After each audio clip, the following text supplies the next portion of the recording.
مجھے پیر بننے کا شوق ہے تو بڑا آسان طریقہ ہے، کسی قبر پہ کپڑا ڈال کے بیٹھ جاؤ، بس پیر ہی پیر ہو، اور بولنا بالکل نہیں، خاموش ہے۔ انہوں نے کہیں گے پیر صاحب کو روزہ ہے، چپ کا روزہ رکھا ہوا، چپ شاہ مشہور ہو جاؤ گے انشاءاللہ۔ پھر پیر بننے میں کیا دیر لگتی ہے؟ دیندار بننے میں دیر لگتی ہے، عالم بننے میں دیر لگتی ہے، اللہ کا ولی بننے میں دیر لگتی ہے۔ جھوٹے پیر بننے کے لیے کیا ہے، وہ تو بازاری ہے۔ کہتے ہیں کہ بعض لوگ منع کرتے ہیں کہ مولانا طارق جمیل صاحب ضعیف روایتیں بیان کرتے ہیں۔ اگر ضعیف روایتیں حدیث سے نکال دو نا، پھر بچے گا کیا؟ جتنی کتابیں ہیں نا حدیث کی، اس سے تم ضعیف نکال دو، باقی مجھے بتاؤ کیا بچتا ہے۔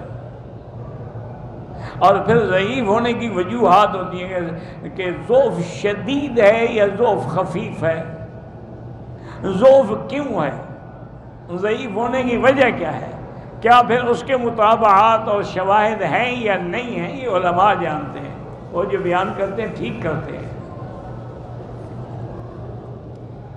جمعہ کے خطبے سے پہلے جو اذان دی جاتی ہے، اصل اذان وہی ہے جب منبر پہ امام بیٹھ جاتا ہے، اس سے پہلے جو 1 گھنٹہ پہلے اذان دی جاتی ہے وہ اعلام کے لیے ہے کہ لوگ تیاری کر کے آ سکیں۔